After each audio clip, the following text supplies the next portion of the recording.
श्री स्वामी समर्थ. मी सोनाली पुन्हा एकदा स्वागत करते तुमचं एका मिनी ब्लॉगमध्ये.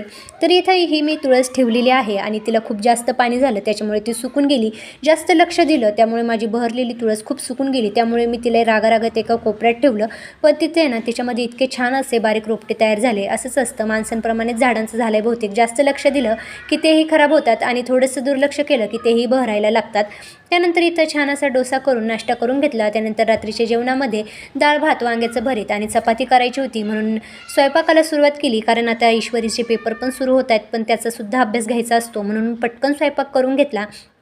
आधी कुकर लावून घेतला आणि मग वांगी भाजायला ठेवली. तोपर्यंत ईश्वरीची इथं देवपूजा चाललेली होती. बाहेर ती अगरबत्ती लावत होती. त्यानंतर मी इथं कांदा फ्राय करून घेतला. त्यात हिरवी मिरची आणि कोथिंबीर घालायची. इतकं छान असं झणझणीत वांग्याचं भरीत होतं आणि थोडासा लसूण टाकला तर अजूनच मस्त चव येते. त्यानंतर वांग्याचं भरीत बनवून घेतलं आणि ते वांगे किडके आहेत की नाही आहेत ते बघण्यासाठी 4-4दा बघून घेतलं आणि मगच वांग्याचं भरीत बनवलं. कारण चुकून जर एखादी आळी गेली ना तर मग काय वांग्याचं भरीत कधीच कोणी खाणारच नाही. त्यानंतर वांगीचं भरीत बनवून घेतलं. तोपर्यंत कुकरही झाला. मग डाळीला फोडणी घालून घेतली, चपात्या करून घेतल्या आणि हा स्वयंपाक करायला ना तसं तर अर्धा तास खूप होतो. ईश्वरीचे पप्पा तसे उशिरा येणार होते म्हणून जेवायला काय आम्ही थांबलो नाही. स्वयंपाक झाला, ताट केलं आणि मी ईश्वरीने छान जेवण केलं. भेटूया पुढच्या ब्लॉगमध्ये. व्हिडिओ आवडला असेल तर आपल्या चॅनल नक्की सबस्क्राईब करा. बाय.